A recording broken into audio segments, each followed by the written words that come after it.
Söyleyen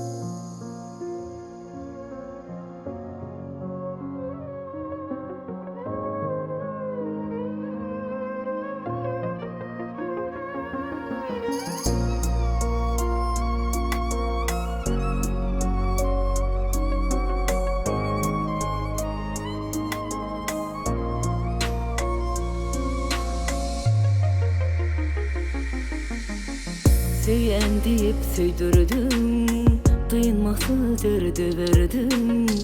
Bu derdi bağrımdan ordum edidim. Artık sözüm yok sana, yok olsun dünyam sana. Manası budurmuş bana edidim. Yok yanman yanışı da yok, döneysen de dönmen yok. Artık sana var sözüm yok. Yok yanman yanışı da yok, döneysen de dönmen yok. Artık sana var sözüm yok.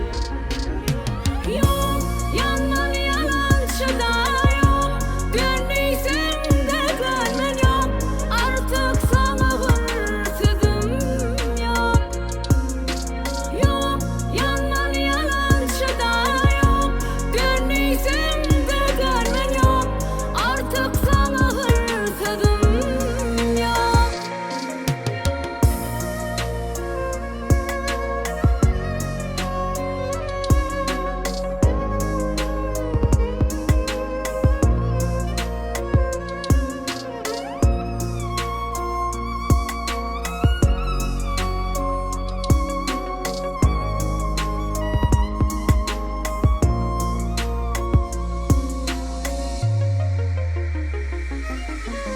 Yok sözüm bugün sana, yok ettim duygum sana.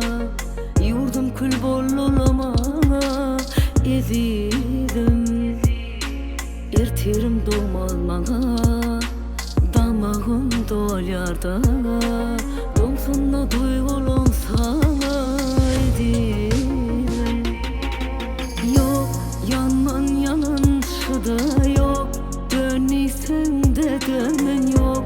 Artık sana var sözüm yok. Yok yanman yanışı da yok, döneysen de dönmen yok. Artık sana var sözüm yok. Yok yanman yanışı da yok, döneysen de dönmen yok. Artık sana var sözüm yok. Yok yanman yanışı da yok, döneysen de dönmen yok. Artık sana var sözüm yok. Yok yanman yanışı da yok, döneysen de dönmen yok. Artık sana var sözüm yok. Yok yanman yanışı da yok, döneysen de dönmen yok. Artık sana var sözüm